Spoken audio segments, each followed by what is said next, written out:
ఒక చిన్న వాచ్ లేకపోతే మొబైల్ ఫోన్ కొత్తగా ఏదైనా టెక్నాలజీని తీసుకురావాలంటే సో ప్రతి కంపెనీకి ఆ వాచ్కి సంబంధించిన కంపెనీ కానివ్వండి లేకపోతే ఆ మొబైల్ ఫోన్కి సంబంధించిన కంపెనీ కానివ్వండి సపరేట్గా రీసెర్చ్ అండ్ డెవలప్మెంట్ వింగ్ అని చెప్పి పెట్టుకొని ఉంటారు. దీన్ని షార్ట్కట్లో R&D డిపార్ట్మెంట్ అంటారు. సో అలా ఫోన్కి వాచ్కే R&D డిపార్ట్మెంట్ పనిచేస్తుంది.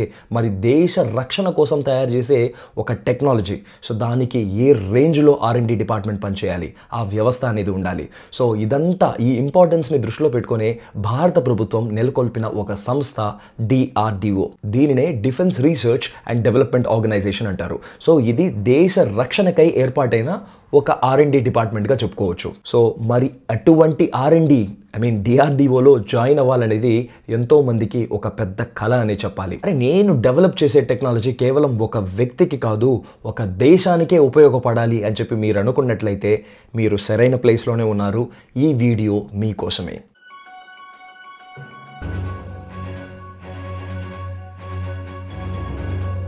ఆల్రెడీ మనం చెప్పుకున్న విధంగా DRDO అనేది మన దేశ డిఫెన్స్కి సంబంధించిన ఒక R&D డిపార్ట్మెంట్. DRDOలో ఏం డెవలప్ చేస్తారంటే missiles, drones, fighter aircraft systems, AIకి సంబంధించిన విషయాలు, సైబర్ సెక్యూరిటీ, రేడార్స్ వంటి అడ్వాన్స్డ్ టెక్నాలజీ పైన ఈ సంస్థ పనిచేస్తుంది.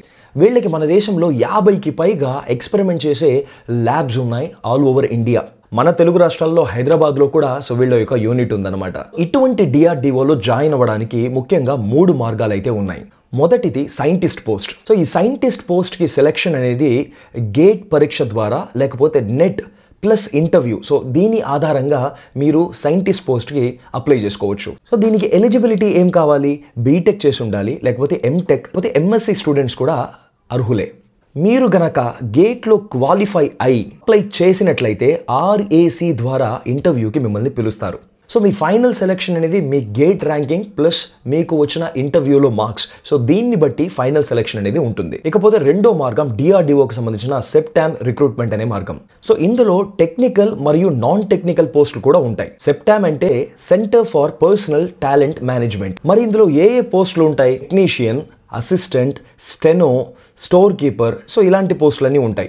సో దీనికి అర్హత అనేది 10వ తరగతి పాస్ అయి ఉంటేనో, ITI కానీ, డిప్లొమా కానీ, డిగ్రీ, వీటిలో ఏది చేస్తున్నా కూడా జాబ్కి అప్లై చేసుకోవచ్చు. సెలక్షన్ ప్రాసెస్ అనేది రిటన్ టెస్ట్ ప్లస్ స్కిల్ టెస్ట్లు ఉంటాయన్నమాట. ఇకపోతే మూడవ మార్గం అప్రెంటిస్షిప్. ఇది ఫ్రెషర్స్ కోసం అని చెప్పి చెప్పుకోవచ్చు, ఎక్స్క్లూజివ్లీ ఫర్ ఫ్రెషర్స్.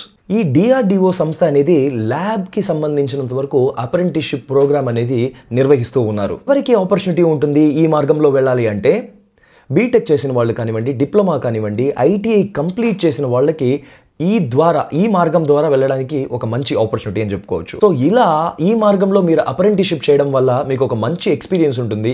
ఫ్యూచర్లో ఈజీగా DRDOలో జాబ్ సంపాదించడానికి ఇది ఒక మార్గం, సులువైన మార్గంగా కూడా చెప్పుకోవచ్చు. ఇకపోతే సైంటిస్ట్ B పోస్ట్ అని చెప్పి మొదటి మార్గం అని చెప్పుకున్నాం కదా. సో ఇందులో అర్హత పొందాలంటే మాక్సిమం వయసు పరిమితి అనేది 28 ఏళ్లుగా ఉండాలి. SC ST వాళ్ళకి రిలాక్సేషన్స్ ఉన్నాయి. ఇకపోతే సెప్టామ్ పోస్టులు ఏదైతే ఉన్నాయో సో దీంట్లో మీరు అర్హత పొందాలంటే మినిమం 18 నుంచి మాక్సిమం 27 ఏళ్ల వరకు అర్హత ఉందన్నమాట. అయితే అప్లికేషన్ ప్రాసెస్ గురించి వచ్చేస్తే సో ప్రతి మార్గానికి కూడా వెబ్సైట్ ద్వారా సో వాళ్ళు నోటిఫికేషన్స్ ఇచ్చినప్పుడు మనం అదే వెబ్సైట్ నుంచే అప్లై చేసుకునే అవకాశం ఉంటుంది. సో సెప్టామ్ జాబ్స్ కోసం అయితే DRDO.gov.in అనే లింక్ ద్వారా మీరు అప్లై చేసుకోవచ్చు. మీరు గుర్తుపెట్టుకోవాల్సిన విషయం ఏంటంటే నోటిఫికేషన్స్ రిలీజ్ అయిన వెంటనే అప్లై చేస్తే మంచిదన్నమాట. సరే, ఇకపోతే అతి ముఖ్యమైన విషయం గ్రోత్ అంటే శాలరీ. సో శాలరీస్ ఏ విధంగా ఉంటాయి? ఇక్కడ సైంటిస్ట్ B అనే విషయానికి మీరు సెలెక్ట్ అయినట్లయితే మీ యొక్క బేసిక్ పేనే 56,100 రూపాయలు ప్లస్ DA ప్లస్ HRA ఇవన్నీ కలుపుకుంటే 80,000 కంటే ఎక్కువగానే మోర్ దెన్ 80,000 ఉంటుందన్నమాట. సో దీన్ని మనం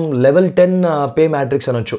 same like UPSC group A ఉంది కదా, సో దానికి సంబంధించిన పే స్కేలే ఇక్కడ కూడా వర్తిస్తుంది. కాకపోతే సెప్టామ్ పోస్ట్లో సెలెక్ట్ అయితే టెక్నీషియన్ గా కనుక మీరు సెలెక్ట్ అయినట్లయితే 18,000 నుంచి 25,000 వరకు, సీనియర్ టెక్నికల్ అసిస్టెంట్ అనే పోస్ట్ కనుక మీరు సెలెక్ట్ అయినట్లయితే 35,000 ప్లస్ ఉంటుంది మీ శాలరీ. ఇకపోతే ప్రిపరేషన్స్ ఏం చేయాలి? సో ఇమీడియట్గా స్టార్ట్ చేయాలి. ఒకవేళ కనుక మీరు సైంటిస్ట్ పోస్టుల కోసం అప్లై చేయాలనుకుంటున్నారంటే మీ యొక్క ప్రిపరేషన్ అనేది గేట్ సిలబస్ తరోగా ఫాలో అవ్వాలి.